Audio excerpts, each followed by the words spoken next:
up, get out right out of your bed, that's your quicksand. Getting rid anxiety and head, you can fix it. Rid of stigmas, all of them you said, we ain't listening. Just remember, try to do your best, you can win this. Maurice Benard, State of Mind. All right, so this is State of Mind, and what can I say about this guy? This actor. I can tell he's a soulful guy. He's a good guy, loyal guy. And he's a real good actor.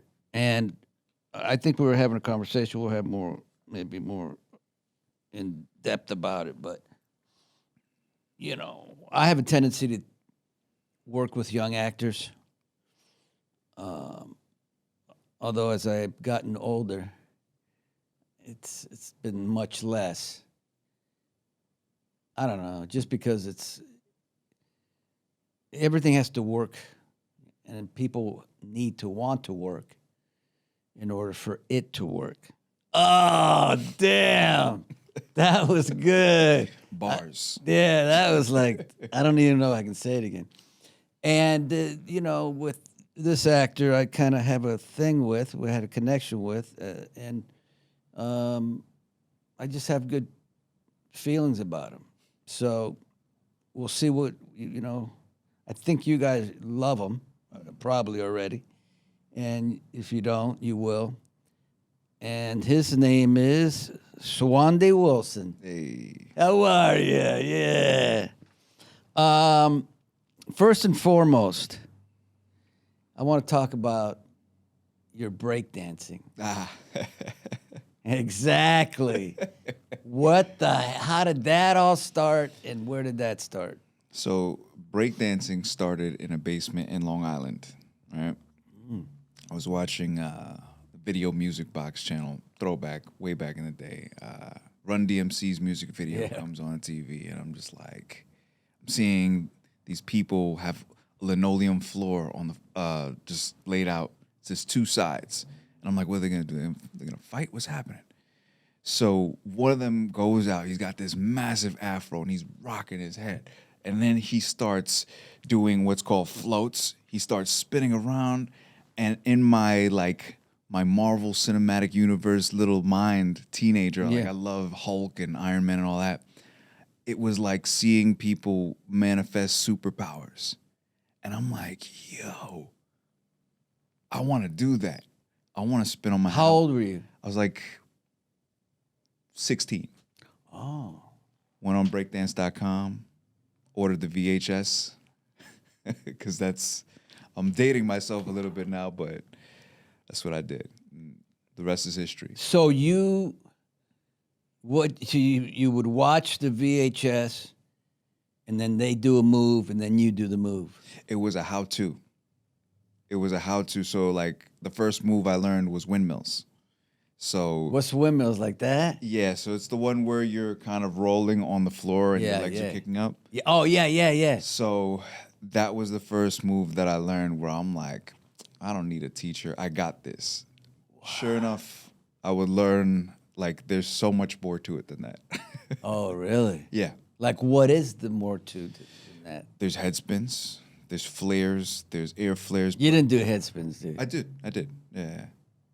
Really? I have video to prove it, yes.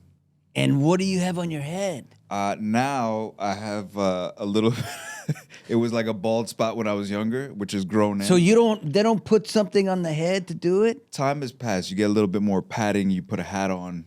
People used to do it in helmets. Oh, okay. But, yeah. And some people would probably do it without anything? Yeah.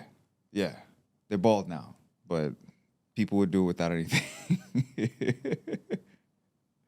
Hair doesn't last long with that friction, man. Damn. Now, did you get a lot of chicks because you were... I got a lot of attention, yeah. Yeah, man. Heck yeah. It's like, check out Swandi. Look, he's fine. He's doing some, man, on his head. I got a lot of attention, but the whole idea with dance was me trying to find a better way, or me trying to find a way where I was more comfortable in my own skin. Yeah, And express myself. And that's what it was always about. That's what it's still about. That's why I So love it so much. what did you get? What did you do with it? Like, do you go to competitions? Yeah. Oh, you went to What I did with it is I traveled the world. I went to Spain. No. I taught in Spain. I went to Korea. I went to France. I worked in France for a little bit. I shot a film called Battle of the Year 3D with Josh Peck, Chris Brown. Yeah, A bunch of talented b-boys. Laz Alonso, like a bunch of incredible people. And how'd you do? I did great. It was like the breakout experience for me as a b-boy. It was my first time I could say, like, I'm an actor and I'm acting in this film and I'm also dancing in this film. And it was a dream come true. It was like the first time also my parents were like, okay, all this stuff that we came from Trinidad to America for, we wanted you to be a lawyer or doctor. Now that we see you on the big screen, it's okay. You can act now. Like that, that kind of thing. Yeah. And how was Chris Brown? I can kick his ass. I know I can.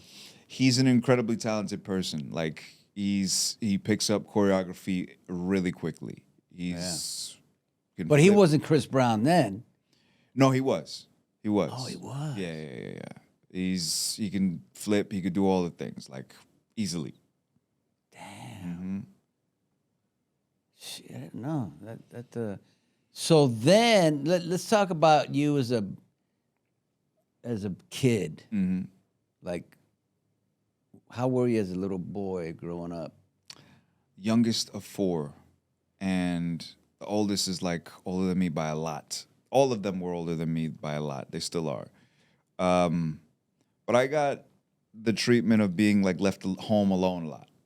Like basically everybody was older and cooler and they left me at home alone. So I was just like in my imagination, you know. My mom and my dad were my best friends, and whether I liked it or not, they took me everywhere all the time. Especially like with my dad. That's like my son, yeah. Yeah. Whether I like it or not. But so you loved that movie Home Alone? I did. It's my fiance's favorite movie, but yeah. So in school, like in, elementary, junior high, even high school, were you a fighter? There was a little bout. Because that's all I did. It was ridiculous. All you did was fight? Oh yeah. Did you win a lot of them? Let me tell you something. I won every fight that I was in, except when I went to Nicaragua. Okay. On vacation. Mm-hmm. I was 14, and I knew Taekwondo, so my right leg was faster than hell, dude. If I would go to parties and we'd be drinking and stuff, and I'd be like, "You think you can stop my right foot from kicking your face right here? But I'm right over here. Think you can? It's all you got to do is this." They couldn't stop it. That's how fast it was. So I went to Nicaragua, and this bully, he was 16, I was 14, wanted to fight me. And I'm not going to lie to you, I was scared shitless because he was a big dude. So he comes in one night, his brother comes in. My brother outside wants to fight you. I said, listen, man, I ain't going out there. Come on. So I go out. I threw a kick past his nose. It missed, fell down. He beat the... All you had was that one kick. It didn't get it. He beat the hell out of me, dude. I was like on the ground, and he was hitting my head to the cement. and his brother had to stop it because otherwise he was going to kill me. So that was the only time but I redeemed myself later on. Thought you would have retired after that one. No, that was 14. So when I went back to high school, I just fought a lot. That's it. But Swandi, listen, I'm bipolar and anxiety, and that's why I started this whole thing. And I figured out with my therapist that the fighting could have been because my dad whipped me with a belt. So when I used to fight, it felt so good afterwards. Control. To release that shit. Yeah. And that's probably from, all that. But that's cool. Anyway, so you were a fighter or not a fighter or kind of a fighter? Did a little bit of karate myself. I did that with my brother for a while, but like, as you talk about control, right? It's just so interesting, like where those things come from in our lives. Like for my father, he came from St. Vincent, which is an island in the Caribbean. He came to the States. He got a full scholarship at NYU. He lost his father when he was like 5 years old. Wow. The woman that his father married, she was from like a lower class in St. Vincent. And when his father passed, they were like, we don't know you. Did not support her financially, did not support her in any kind of way. She had like, I think 6 kids. Damn. A single mother in St. Vincent alone, 6 kids. That's where he came from. And he came to America, got the master's degree in education and economics, became a professor at colleges, and eventually became like a union leader as a teacher, right?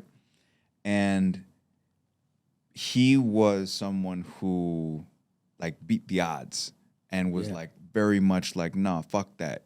I'm doing this and I'm going to send money back and I'm going to bring my mother back from St. Vincent to America, support her, and just continue doing that. And he did that for like the rest of her life. Wow. And that's like one of my biggest heroes for sure. Yes. Like if you could imagine, he resembles like a Malcolm X. Like he looks like him a lot. And it's the smartest man I've ever met is my dad. Yeah. Really? Yeah.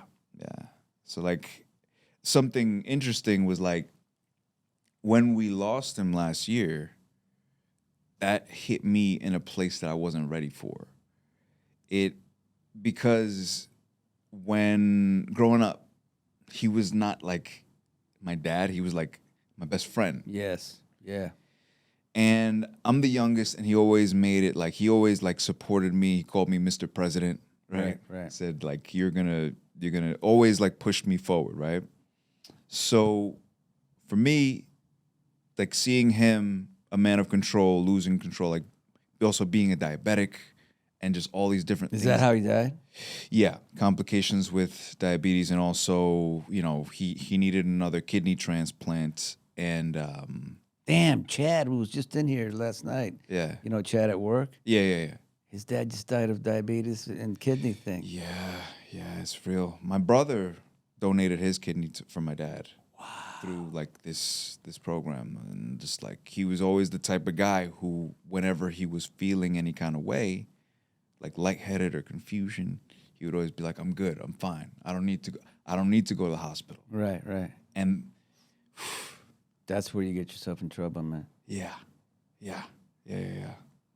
And so for me right now, pushing myself as we do in this business, because we've got to be in a certain shape. We've got to be certain preparation, right? Yeah. I had this crazy thing that happened the other day where it was his birthday. It just passed a little bit ago, October 31st. How did you take his death? I'm sure you took it hard, but grief. What does grief look like to you? It looks like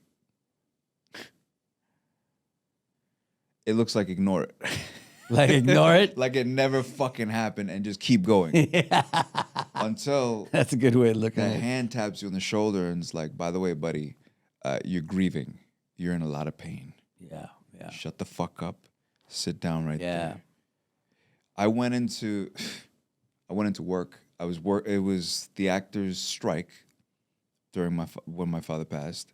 I went into work the next day because I didn't want to fucking think about it. I didn't want to think about it. What work? I was doing front desk. Oh, okay. And which is like another thing. I'm an actor. Yeah.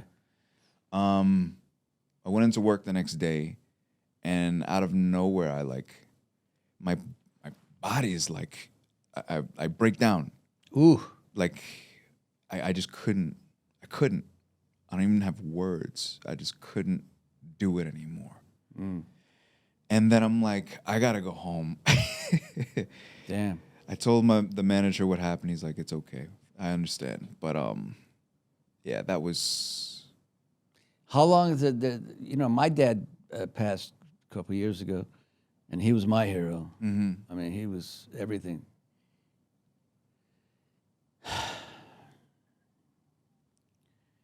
You know, it was hard, obviously, but I liked it. I've had so many people die, bro. I had my best friend got murdered, stabbed to death. I've had another friend die, another friend die, another friend die. I tell people, don't get too close to me because you may die, you know. But I always think about what they would want for you. Mm-hmm. Like, my dad wouldn't want me to grieve long or anything. He just says, Mauricio, come on, go, be happy, stop it. Yeah. I'm more happy in heaven than anything, Yeah. right? Mm-hmm. Because we tend to get into ourselves, right? Yeah. Like, oh, this is too sad. It's too much. I won't see my. But what do they want for us? Yeah. My dad, I feel like he would want me to do exactly what I'm doing right now, which is like doing what makes me happy, moving forward with life, taking care of my mom however I can. Right, right. Just and continue learning and growing. He was a big advocate for learning. I credit him for my desire and my thirst of knowledge always. Yeah, that's what he want. Wow. Okay, let's go home. So now, how did you get into acting? Let's say the beginning. Yeah, You went from breakdancing, yeah. and then you said, I want to act. Is that what happened, or you wanted to act before breakdancing? I always wanted to act, but I never thought that I could. I didn't know how people did it. Oh, Do you have to sign up for a special school? Do you have to do a studio? How the fuck do you do it? Yeah. Right? I hear people talking about like storyteller. This person's a great storyteller. For me, my grandmother was the greatest storyteller I ever seen. This little like 4'10" woman from Trinidad just telling stories. oh, really? Yeah. And one day I saw a movie called City of God. You ever seen it? Yeah, City of God. That's about those kids. Yes. Yeah. They're like tough kids. And Yeah. And I'm sure growing up, good movie, man. great movie. That's my number Saw one. it twice, actually. Saw it twice. Yeah. My parents would tell me how hard it was growing up in Trinidad. I'm like, Oh, yeah. your son, you get great food all the time. How hard could it be? Right. When I saw that movie, even though it's in Brazil, it was such a voyeuristic look into what life is in the other side of the world. And I was just like, wow, that power to really let people let people understand what it's like, what life is like. Yeah. That's it for me. And those kids in that movie, in Brazil, they say those kids will chop your finger off to get a ring or something. And there's some tough, mean kids out, and they're young. They having shootout with the cops. Yeah. Yeah. Damn. But then again, you have to say to yourself, you can't just look at the kids. You got to look at where they came from and how hard it is to live there. Yeah. And why are they that way? Because they're trying to get something for something, right? I mean, maybe they're hungry, you know, maybe they need to. So I think that movie, I don't remember that movie too well, but I think it made you understand all that. Am I right? Yeah. Yeah. Absolutely. I feel like right now we're living in a time where people are developing more compassion, which is beautiful, for dogs than we are, or other animals than we are for human life, which is sad. I love my dog. Yeah, of course. Shouts out to Brando. But even myself, like I see that, but it's just, to move forward, we have to have more compassion for I each agree. other. I agree. We're really losing that. Yeah, you know, there's a lot of songs in this, I don't know, 70s or not 80s, but 70s. You know, love makes the world go round. You know, if you listen to Karen Carpenter, I don't know if you know who the Carpenters are. Mm-hmm. Oh my God, it's all love, man. Mm-hmm. There's not a lot of love right now, and I think that it's needed. I mean, I love you, you know, and Too, bro. so what's up with Star Trek? Tell me about Star Trek. Star Trek was a Goliath of an opportunity. It was incredible. You had the stuff on your face and everything? No, I didn't have anything on my face. I got to keep my face. Because my friend Sean Butler, you ever heard of Sean Butler? No. Oh, he's cool as hell. Yeah. He did Star Trek, and they put that thing on. Oh, man, it's the worst. No, it was an incredible experience. I got to play a young captain, the next generation of captain in the Starfleet Academy. And I got to act opposite some incredible actors. Shouts out to Sonequa Martin Green and David Ajala. Those two actors, I mean, you talk about chemistry. Yeah. I'm supposed to be their son, and these are the leads. They've been leading the show for like 4 seasons, right? Yeah. First 5 seconds of me stepping into the makeup trailer, they made me feel so special, so welcome. And by the time we get to set, it's magic because of them. They're so amazing. Yeah.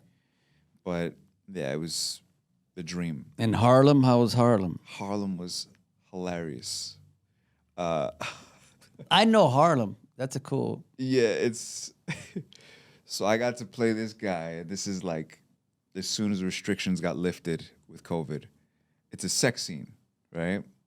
But not only is it a sex scene, it's with this guy who believes he's like really, really well endowed, like extremely. That's all he talks about. Oh.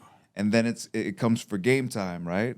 It's about to go down, and you find out the comedy is that he's really lacking in that area. Oh. So playing it up as far as like, yeah, I'm packing. And that's your character? That's my character, right? Oh, So then you come to find out that he's missing luggage. He's not packing anything. You know? Oh. No carry-ons, no suitcase, nothing. But then what? Then you did you have sex with the girl? Yes, I did. And she didn't care, or she very did? disappointed. Very disappointed. Oh man. And then she puts me in my place. Oh, she does? Yeah. That's pretty funny. And what's this House of Flowers Netflix? So the House of Flowers, that is a telenovela that I shot in Mexico, and I was playing the gringo, the American, right? So that was also with an amazing cast. I got to live in Mexico for a little while, and I shot like 2 seasons of that. Now, Mexico, I'm not saying Mexico, but it could be scary, Mexico. Oh, yeah. I mean, that's what I hear. Yeah. But where I was like the Brooklyn of Mexico. Oh. Yeah, it was beautiful. It was pretty safe to Yeah. walk around, but just like anywhere else. Because I want to go to Cancun because they say the beaches are. You be fine in Cancun. Yeah. It's just other parts that you got to watch out for. Yeah. So it's real. Yeah, yeah. So this was what? What did you play in this? I played Dominique, who was a chef. Dominique, yeah, he was a chef who basically he wanted to marry this Mexican girl. So the whole idea was he would go to Mexico to meet her family and get approval from the father and everybody. But she was all over the place. She was trying to date everybody else. And also, to the comedy, there's like the Mexican family didn't understand the black dude and like what's going on with this guy. You know? So the cultural, Yeah. you know, cultural conflict. So, Swandi, let's talk about Swandi. I like saying the name now. Now I like saying the name. Let's talk about GH and how your feelings about it and how you've been there now. What? About 6 months now. No. Yeah. Wait a minute. Maybe 5, maybe less. When did I start? June, July, August, September, November. No, 4 months. What am I saying? Oh yeah, but even 4 months. Wow. Yeah. I swear to God that I would have thought that it was your first week. We worked last week. Yeah, man. It feels like that every week. We didn't even talk or anything. Did I just what? It's here's the thing. We didn't have anything that had anything to do with each other's storyline at all. Yeah. So I was just getting established in Port Charles, and now here we are. Damn. Yeah. And Frank's, he loves you. Frank. You want Frank on your side, obviously. Love Frank too. Yeah, Frank's the kind of guy. The reason there's a few reasons, but for me, well, damn, there's a big reason that just happened about 4 months ago, but no need to get into that. He just lets you do other stuff, and I've never met a producer who was that open to that, to letting actors do other things. And I think it's cool that he's like that because it keeps people happier. Yeah. Imagine getting a big movie and you can't do it. That'd be horrible.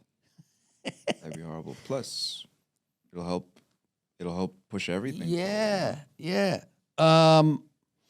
So tell me about your character. I played Dr. Isaiah Gannon, who is one of the most gifted transplant surgeons in the world.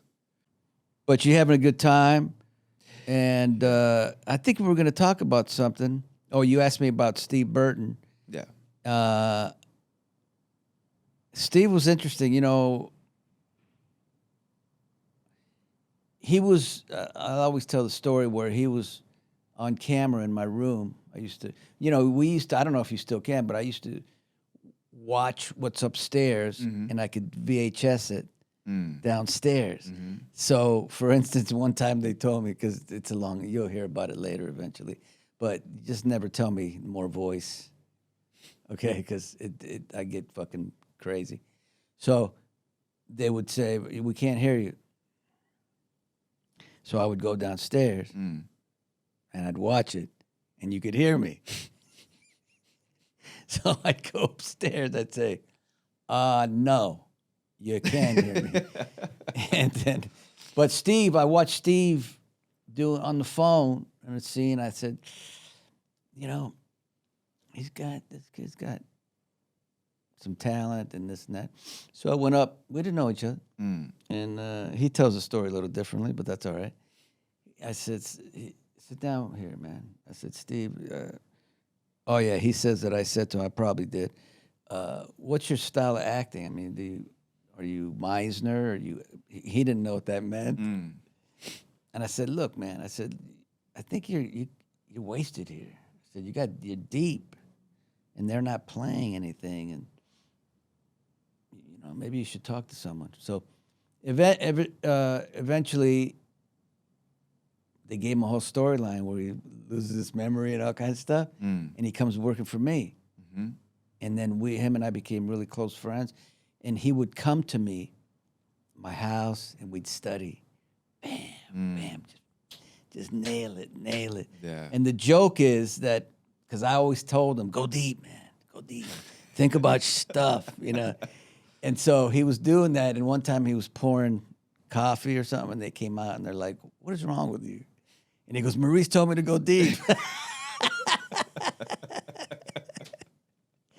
And I said, Steve, it's not like that, bro.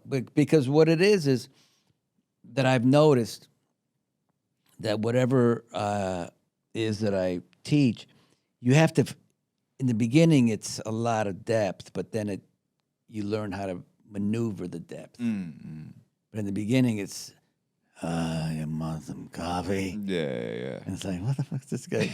But then you figure it out. Once you figure it like Steve has and other people have, it's great. So, yeah. So that's that. That's how I've, and I enjoy, like you, I enjoy watching the young actors grow. There's something cool about it. Yeah. Right? Of course. I mean, instead of, let me ask you a few questions. Go for it. Shoot. What is the hardest thing you've ever been through?